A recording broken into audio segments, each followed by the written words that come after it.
In this video we are going to take a closer look at the long-awaited update to the Deathwatch Index, which was finally released on Warhammer Community last week.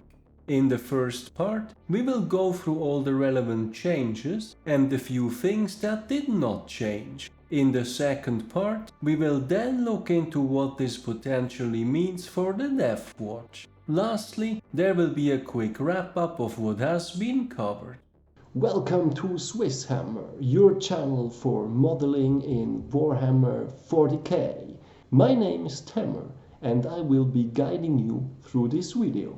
Diving right into the update to the Deathwatch Index itself, the perhaps easiest way to spot the changes is to consult the new version of the index card document, which highlights the relevant Deathwatch changes in red. On the actual Deathwatch Index, the changes are not highlighted. As such, it can be quite difficult to actually find out what changed. Anyway, the great news here is that GW finally addressed attaching leaders for both the Proteus Kill Team as well as Deathwatch Veterans, and as some among the community already predicted, we got the Sternguard Veteran squad added as a datasheet to consult for attaching leaders. Interestingly enough, the Vanguard Veteran Squad entry remains, in which case if someone is playing by the legend rules, this would still apply. I will get to this in just a moment.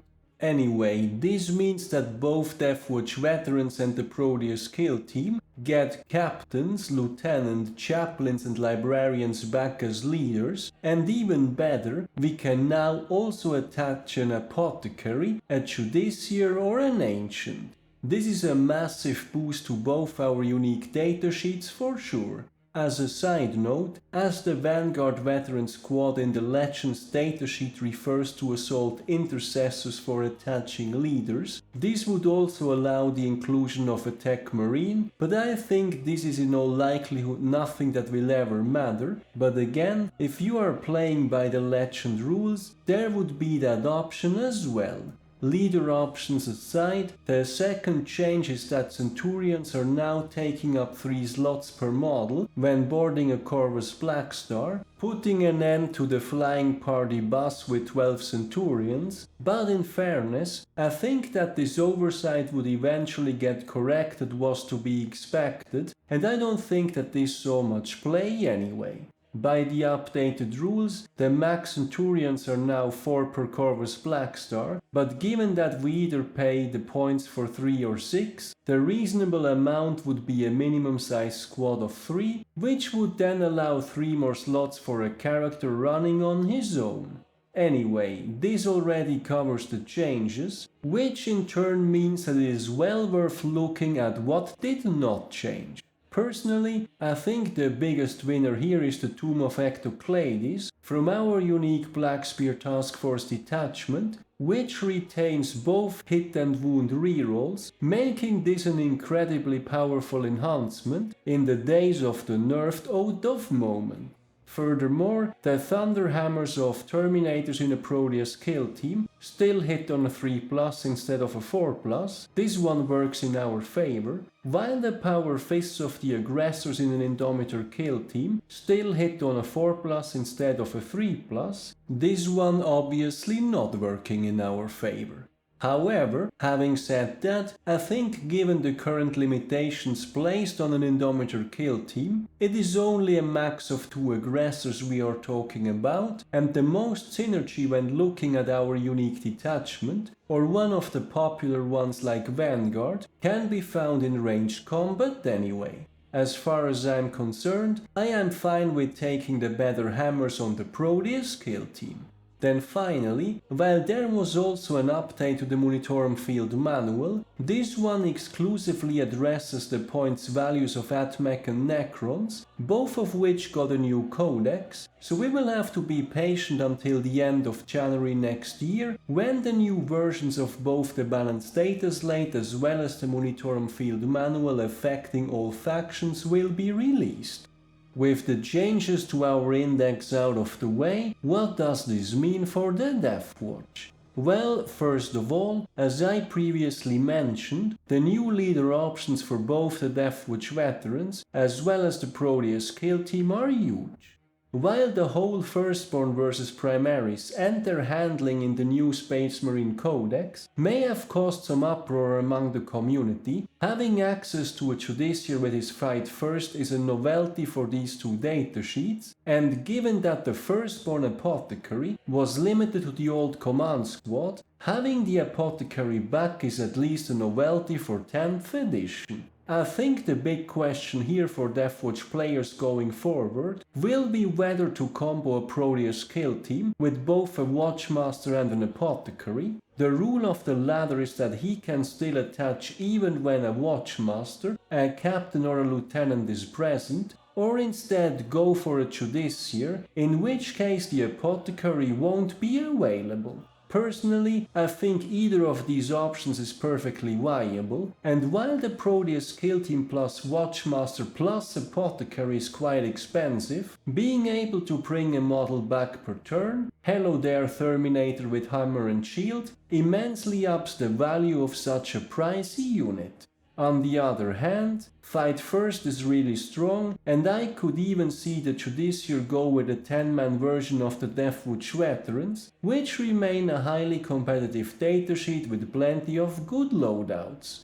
That aside, as I was covering in my review of the different Space Marine detachments, there are quite a few of them with access to a lot of battle tactic stratagems, so just bringing along a regular captain can add a lot of value by making these stratagems free of cost. It's great to have options again.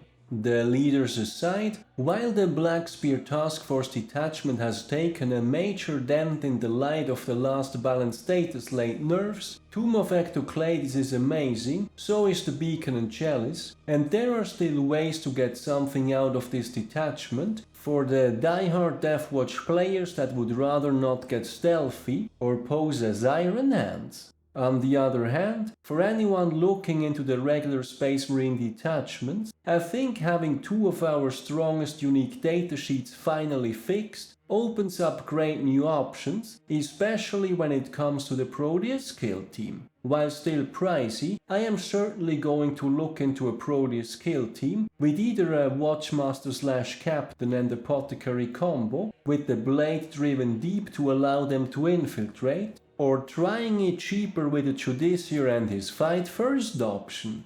Both strike me as excellent ways to bring more Deathwatch into non-Deathwatch exclusive detachments, aside from our Deathwatch Veterans of course.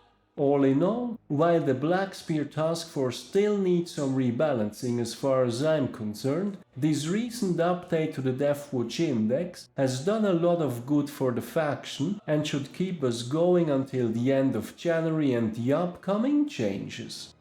To wrap things up, over the course of the video, we have looked at the long overdue update to the Deathwatch Index, which has finally fixed leader options for both the Deathwatch Veterans and the Proteus Kill Team, which were previously left at an impasse due to the Vanguard Veterans on foot going to Legends with the release of the Space Marine Codex. The great news here is that we can attach captains, lieutenants, chaplains and librarians once more, and now also have access to a Judiciar, Apothecary or Ancient. What stands out here in particular is combining a Proteus Kill Team with both a Watchmaster/Captain and an Apothecary, or giving them a Judiciar for access to Fight First. Furthermore, the flying 12 Centurions in a Corvus Blackstar party bus has finally been addressed, with Centurions now taking up 3 slots per model. Then perhaps also interesting is what did not change, which includes the Tomb of Ectoclades enhancement from our unique Black Spear Task Force detachment. This one is practically auto-include at this point when going for this detachment. On the flip side of things, GW did not address the stats inconsistencies on Terminator hammers in a Proteus Kill Team, as well as Aggressor Power Fists in an Indomitor Kill Team, but I would say that overall we are coming out on top with the hammer still working in our favor.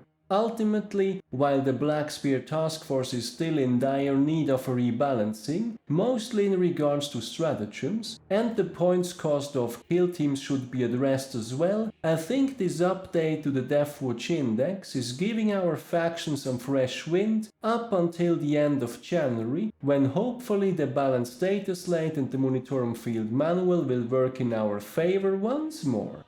So that's it for the long-awaited update to the Deathwatch Index, which finally fixed attaching leaders. How do you guys feel about these changes, and where do you think that this puts the Deathwatch overall? Any predictions for the upcoming balanced data slate and points changes by the end of January next year? Let me know in the comments. Then finally, if you made it this far and I still have your attention, if you like my content, any additional support is greatly appreciated, as it helps me invest into future videos. For that, I have both a Ko-fi as well as a Patreon page, links are in the description. Furthermore, I would also like to mention that there is a SwissHammer Facebook page where I will be posting links to my videos as well as articles I find of interest. I do read a lot about the hobby, but not all of it will always end up as its own video. I look forward to seeing you there as well.